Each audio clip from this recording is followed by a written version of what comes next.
You are not supposed to be here. Have you ever seen a woman who looks 25 but has lived over 100 years?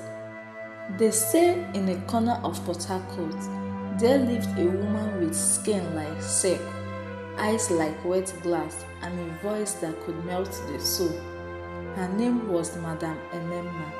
She owned the most expensive spa in the city, but behind her glowing skin and luxurious spa walls, she carried a dark, rotten secret. She never aged because she stole the youth of girls. And the day she met Amarachi, the last girl she ever tried to drain, was the day everything fell apart. They called her Madame Enema, a goddess to some, a ghost to others. Her spa, Enema Glow Palace, was the most sought after in Port Harcourt. Politicians' wives, socialites, influencers, they all come there. But something strange happened to the staff, especially the young girls. Every girl hired as an assistant in Madame Enema's spa left within 3 months, not because they were fired, but because the elder fell mysteriously ill, disappeared without a trace, or aged overnight, and nobody asked questions. Why? Because Madame Enema was powerful, respected, feared. But let's rewind a bit. Chisom was the first girl who vanished, at least the first one people started whispering about. She was only 19, fresh out of secondary school, with dreams of becoming a nurse. Her mother, a petty trader at oil mill market, had begged her to get a job to support her siblings. Chisom wasn't fussy. She just wanted something clean and decent. So when someone told her about a front desk opening at Enema Glow Palace, she rushed there in a borrowed skirt and powdered face. Madame Enema spotted her the moment she walked through the glass doors. Tall, caramel skin, full cheeks, soft eyes, raw youth, untouched energy, the kind of spirit the mirror loved. She smiled at Chisom, a slow, knowing smile. You don't need to apply. I already know you belong here. Chisom giggled nervously. Ah, thank you, ma. She had no idea that smile was a curse wrapped in lipstick. Within just a few days of working there, Chisom transformed. She no longer needed powder. Her skin was naturally flawless. The dark patches on her neck vanished. The sun didn't darken her. Her eyes looked like they held candlelight. Her co-workers asked if she was using expensive serum, but she laughed and said, Madame gave me one special treatment too. I'm glowing. They laughed with her, but something about her glow wasn't normal. It was too perfect, too golden, like a skin was lit from within. Then came the first strange sign. A client said to her, Young lady, you look so beautiful, but why is your shadow bending the wrong way? Chisom laughed it off, but that night, as she lay on her mattress in her mother's room, she had her first dream. She was walking through the spa late at night, barefoot, wearing her uniform. The lights flickered. She heard dripping water and glass breaking.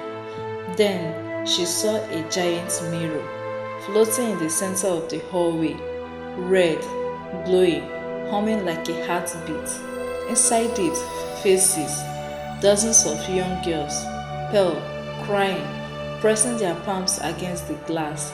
One of them looked exactly like her. She jolted awake.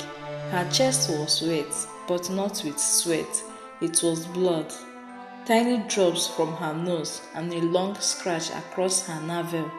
Her mother chalked it up to stress and hunger, but it wasn't. It was the mirror calling her soul. 3 days later, Madam Enema called her into the basement chamber for a deeper cleanse. "We want to activate your inner glow," she said, "something that will make you shine from your bones." Chisom entered, dizzy with pride. Candles flickered. The air smelled like burnt palm oil and hibiscus.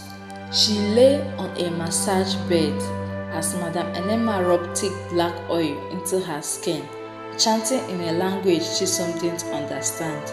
The mirror behind them began to shimmer. "Close your eyes," she whispered. Chisom obeyed, and something inside her chest pulled, like a thread unraveling. She screamed. The lights went off. Then nothing. Chisom barely slept. Her dreams were now visits.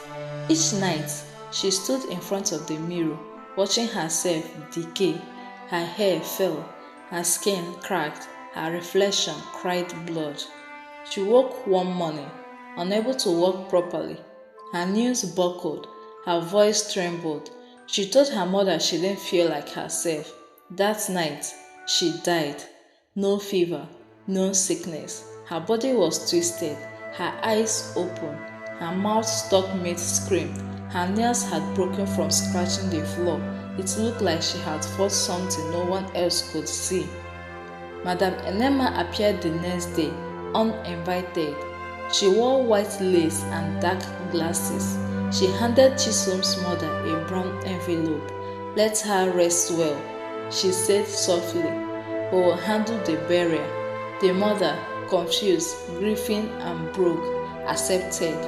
Chisom's body was gone by that evening, buried silently, without ceremony. But back at the spa, the mirror glowed, and now, when the lights flickered, the girl swore they saw Chisom's face inside the mirror, her eyes wide, her mouth open, her hands banging, trying to come out. They asked Enema about it. She smiled and said, "Beauty is sacrifice. Some girls were never meant to stay long." The mirror had tested Chisom. Now it hungered for more. And Enema, she only smiled, because as long as the mirror glowed, she would never age. Not every scream is loud. Some are silent and still fatal. While Chisom's story vanished with a brown envelope, there was one girl who noticed everything. Ngozi, sharp-tongued, observant and curious in the wrong way. She had worked at Enema Glow Palace for 6 months as a receptionist. She wasn't as pure as Chisom.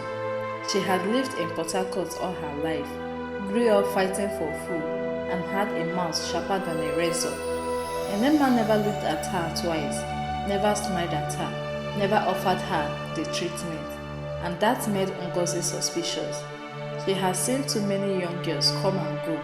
Some left glowing, others were never seen again, and yet nobody asked questions. The girls' names disappeared from the attendance sheet. Their lockers emptied overnight. The excuse was always the same. She got a better opportunity and left, but Ngozi was street smart. She noticed the mirror in the hallway that staff were told never to clean. She saw how Enema's reflection sometimes didn't move. She listened to whispers behind the spa at night. Strange languages, female voices chanting, soft weeping that never ended. She started writing everything down in a little red diary she kept in her locker, until one day she followed the wrong sound. It was after closing hours, everyone had gone. Ngozi heard it again. Soft weeping. She traced it to the corridor leading to the locked basement, which staff were forbidden to enter. But tonight, the door was ajar. She pushed it gently. What she saw changed everything. Candles flickered. Animal bones lined the walls. Scores of doves and lizards hung on strings. The air was thick with perfume and rot. In the center of the room was the mirror, tall, ancient, alive. It pulsed with red veins, like a beating heart. Faces of young girls were trapped inside it, some crying, some screaming, some completely silent with blank eyes. Their hands clawed the glass from within. Ngozi gasped. Suddenly, the mirror blinked. Her own reflection smiled at her. Before she did, she froze. Then it spoke. "You are not supposed to be here." She turned to run, but the door had vanished. The faces in the mirror began to wail. A loud, bone rattling sound filled the room. The candle flames turned blue. The floor cracked, and the mirror shot out a beam of red light straight into Ngozi's chest. She screamed, collapsing, her body convulsed, twitching like a broken puppet. Her mind filled with images. Chisom So screaming, girls begging for mercy, Enema bathing in a pool of glowing blood, and then darkness. She was found outside the spa gate at dawn, coiled up, barefoot, shaking uncontrollably. Her eyes were bloodshot. Her skin looked 30 years older. She couldn't speak for hours. When she finally did, her voice was raspy like broken glass. The mirror, lies, steals, kills. She was rushed to the hospital, but no diagnosis made sense. Her hair fell off. Her veins turned black. She couldn't eat. She aged a year every day. By the third day, she was gone. But before she died, she handed her roommate a torn page from her red diary. It read, "The mirror is alive. It feeds on youth. I saw her. Enema is not alone. They are many. They are coming." When Enema heard of Ngozi's death, she did not flinch. She walked into the basement that night, stood before the mirror and whispered, "You almost exposed us, greedy girl." Then she smiled, but something in the mirror growled back. Her smile faded, because the mirror wasn't just a tool. It had started to awaken, and it wanted more. Some girls are born glowing, but others are born to end the glow. 3 weeks after Ngozi's mysterious death, the staff at Enema Glow Palace returned to normal, or at least they pretended to, but something was off. The air in the spa felt heavier. The mirror hummed louder. Shadows clung to corners, longer than they should have. 2 staff members resigned quietly. One collapsed during her shift and woke up screaming, claiming she had seen Chisom in the bedroom mirror, weeping blood. Even Enema herself began to sense it. The mirror was angry and hungry. But before she could calm it again, a new girl walked through the door. She didn't come for treatment. She wasn't there for work.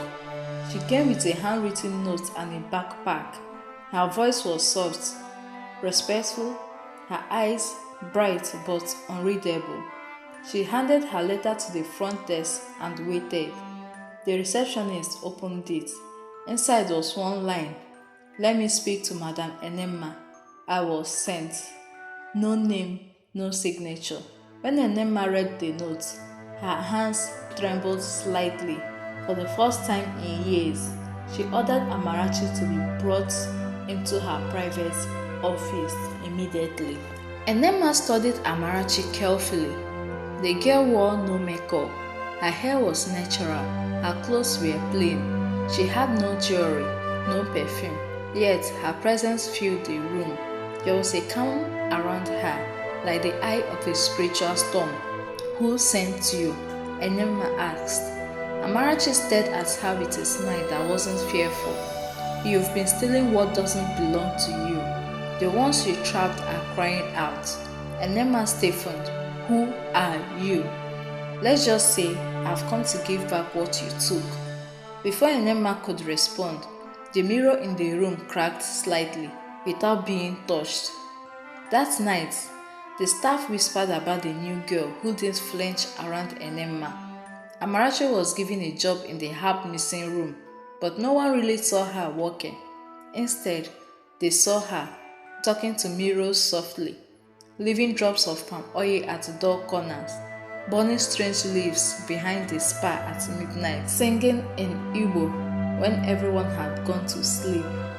The other staff said, "This one is not ordinary," and they were right, because Amarachi came from a hidden spiritual bloodline, descendant of the Igbo priestesses who once controlled mirrors, not the other way around. Her grandmother had fought beings like Enema before, and now Amarachi had come to finish what her ancestors started. On the 5th night of Amarachi's stay, Enema entered the spiritual room and found the mirror bleeding. Thick, black-red liquid oozed from the frame. Inside it, the ghost of Chisom stood tall, no longer afraid. Behind her were dozens of faces, their mouths open in unison. "She is here. She will free us." Enema screamed and shattered a bowl of sacred oil. The mirror didn't blink. Something inside it had changed. The trapped girls were awakening. 2 days later, a man visited the spa, tall, dark-skinned, dressed in red agbada. His eyes were pure white, no pupils. He was not human. He spoke to Enema in the ritual room. "You broke the rules. The mirror was for balance. You used it for greed." Enema fell to her knees. "I gave it what it needed. I obeyed. You took too much. Now it wants you." She begged. The man vanished in a whirlwind of ash.